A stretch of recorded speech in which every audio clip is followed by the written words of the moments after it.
whole of Africa. At the end of the day, we only just we mostly just want to eat them rather than actually pay attention to dairy products and make an industry out of that. What is it the lack of education? Is it the lack of keeping up to being up to speed with current trends in the agricultural space that's kept us where we are? Yeah, so looking at the animal husbandry sector, there's a whole lot of information gap there too, education, and then Nigeria, we have this tendency to always consume. We are a consumer country. We have refused to, or we are slowly at a very, very, very slow pace moving to production, because like you said, by the time someone is keeping his cow, his major ultimate goal is to consume it, is to take it for consumption, rather than optimize that cow, optimize that his products for consistent produce and all that. So yeah, the challenge is a whole lot broad. The challenge is broad, and I think by the time we begin to sensitize on the different alternatives, the different methods, you see, for example, cassava has, I'm still going back to crops, but has very many numerous alternatives. But in Nigeria, we are just stuck with Gary. There is a whole lot of byproducts that can come out of cassava, and the moment we begin to utilize those byproducts, both across board, we will now have many alternatives. Feed is expensive because we are 100% reliant on maize, which the cost of production of maize has also gone high, and that is why. But you would also find out that there are alternatives to using maize for growing poultry, your poultry farm. But we've not gone into that. We've not specialized in that, in trying to bring out these alternatives that could also make it cheaper, could also make it easier. We are still focused on this one path that we know. So there has to be education, there has to be sensitization, there has to be intentional research to get those alternatives come out in place. So processing can be a very lucrative and a very profitable venture if we are open to getting the alternatives that are needed for that sector. Interesting. Let's bring in those who've been listening. If you've been listening and you want to join the conversation, feel free to join in now. Share your thoughts with us. If you have an experience with agriculture, you have an experience, because we're still going to delve into leadership, youth leadership, very important. Young people need to begin to position themselves for leadership in this country. You can join the conversation now. Call 090-7353-0044 and 090-8766-8888. We've been talking youth leadership and agriculture for economic growth this morning. My guest has been Mr. Daniel Black, Executive Director, Growth for Sustainable Agric Initiative or Agriculture Initiative, joining me in this conversation. I'm going to bring in this caller before we get back to my guest. Hello, good morning. Good morning, Sunday the Prince. You're welcome. Thank you. MTN blocked my 2 lines 2 weeks now. What did you do? I said I'm not linking my NIN. You said. I don't know why it's not linked. You said Sunday the Prince. Why didn't you link? Why didn't you link it? It's been 2 years now. Welcome. Let's hear. I've never seen my brother long time. Good. Well, good. Oh, thank you for joining in this morning. The last time I traveled to Nigeria, I discovered that milk is as cheap as anything in Nigeria. Almost all the family harvest milk. Meat is also cheaper. Oh no, I'm so sorry, Sunday the Prince. Something has happened here that shouldn't happen. I hope the engineer is here. Engineer, please, Boniface, please, I need your attention here. I need you now. Let's take other calls. 090-7353-0044 and 090-8766-8888. Hello, good morning. Good morning, my prince. Good morning. Yes, I greet your guest, Mr. Daniel. Good morning. Felix from Lambata. Mr. Felix, go ahead, let's hear you. I think, like your guest has said, there are so many impediments to youth venturing into agriculture. Promises are made, promises are not fulfilled. And like you said, the cultural factor. And these are issues that can be addressed if we are really a serious place. We can't continue to be a consuming nation. It is high time we look into issues like agriculture. We can't depend on oil all the while for our economy. Economy doesn't grow like that. And if we are talking about agriculture, let's not pay lip service to it. Let's be serious about it. There are vast lands to be cultivated and a lot. Talking about security, security as insecurity is a recent thing. Before now, we had pyramids of this, pyramids of that. That was in the 60s. In the early 70s, me and you know what happened. Now the oil was discovered and every attention turned to oil direction, and we all decided to go for oil business. And today now you see big time businessmen in oil sector, but you don't see big time businessmen in agriculture. Like your guest said, the picture we give agriculture is that of poverty stricken old men tilling the house around them and all that. We don't talk about mechanized agriculture and the benefits of mechanized agriculture in other climes. Agricultural business is a big time business if it is properly done and if the environment is conducive. But what makes the environment conducive is government policies. If government are sincere on their part, bring out policies that will encourage young youth into agriculture, curtail the issue of insecurity, and make fertilizer or whatever agricultural implements available. I tell you, big time, our young boys, our young men and women will get into it. Stop this picture we are giving of politics, the easy game. Look at a lady of less than 40 years within a short time has become a billionaire, is buying lands of 1 point something billion from politics. Politics is not business. Politics is scam, as far as I'm concerned. The main business is that those things we do that turn the economy around positively. Thank you. And God bless Well said. you. Thank you so much, Mr. Felix. Appreciate your input.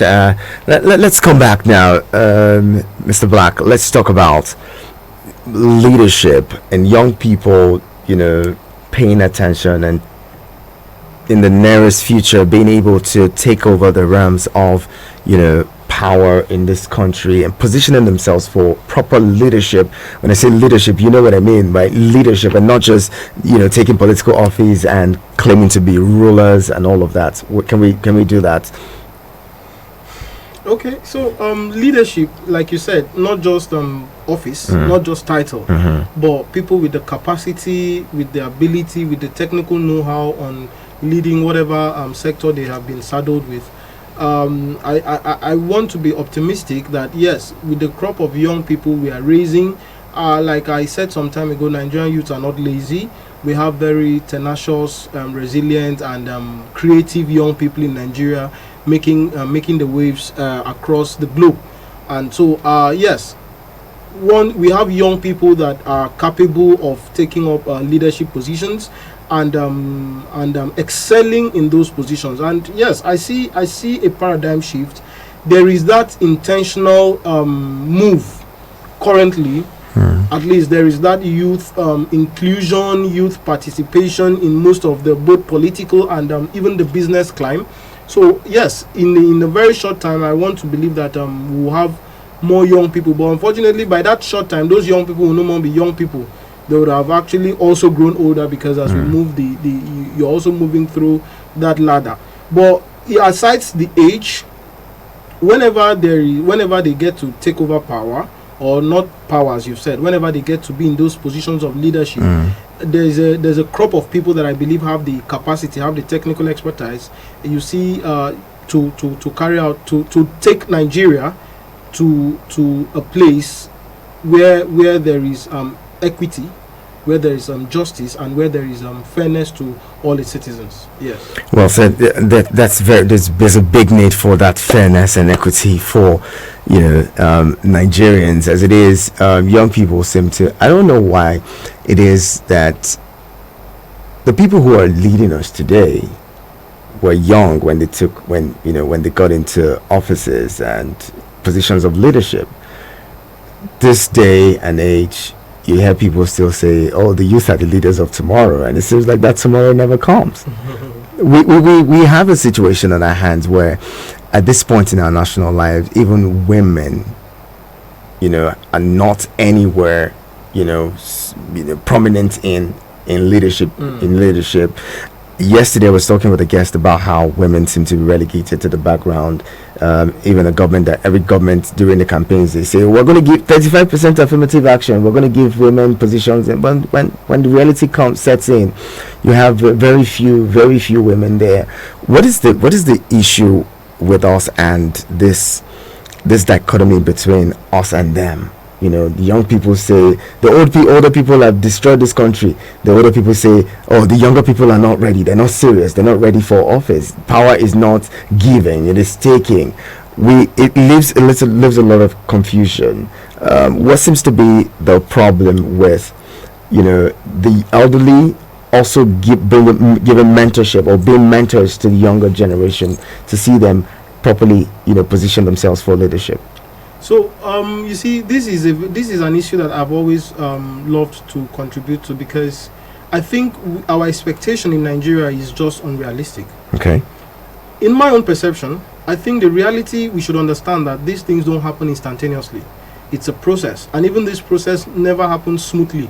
There's always friction. Let me simplify it. Take of a child that you have groomed, and then the child is now 18. And then the child feels, I can go out without taking permission, right?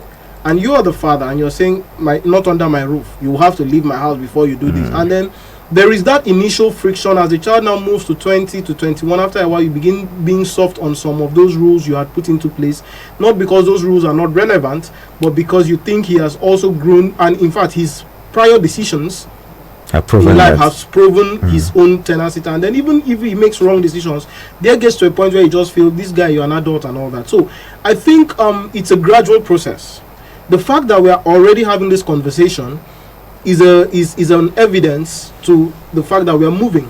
There was a time where you could not even say things like this, that a young person should be in power. There was a time we could not even talk about not too young to run. But glory be to God, we are here. Young to run bill has been passed, and we have younger people that have been given opportunity. I think we should not necessarily lower our expectation, but also be realistic in when we have these conversations. We should appreciate the fact that we are not where we are a few years ago. Young people have been accommodated, and we should focus on improving our capacities. Like I had mentioned, when that child that is trying to gain independence, trying to show independence, makes a series of decisions and has proven himself by virtue of his decisions, you get to lax, to release, to lessen your hold on him. So if we concentrate on building our capacities, showing what we can do in our small spaces, in the places that we've been given, I think naturally over time, within the shortest possible time, we will begin to access bigger platforms, bigger leadership platforms, where we can now make real change. So I would say it's not something we need to force. It's a natural evolutionary process where there is one generation moving and there is another generation trying to come in. It has never been easy. It has never been a frictionless transition. And then I would also want to point out that when we say that this generation have spoiled our nation, I think when they were in their developmental phase, their own developmental phase is very, very different from our own developmental phase. Their own developmental phase, they largely were catered for. Their own developmental phase, they was more like a social system of government, and everything revolved around the government. Our own developmental phase, we are talking cryptocurrency. We are wanting to decentralize something as crucial as the monetary system. We are talking independence. We are talking remote working. We don't want to go to offices. We want to sit at home and do remote working. There's a whole lot of change that has happened. So it is only natural that our expectations of them will not align, because their expectations as at when they were also developing was go to school, graduate, get a job, clock in by 8 a.m. in the morning, clock out by 5, give your reports, and then maybe get married and have children and all that. But you see, in our generation, that narrative has changed. So I only see these conflicting views these conflicting processes as natural.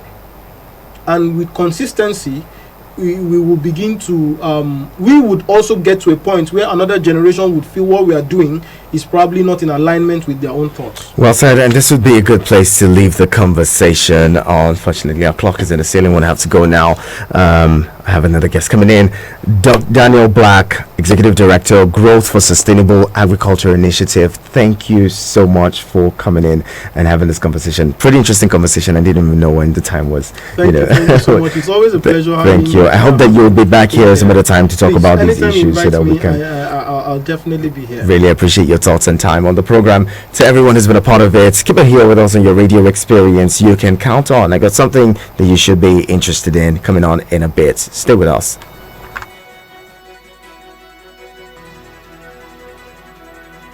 Eagles 102.3 Abuja. No offense to the commercials. It's just that we want to see other audio. Eagles 102.3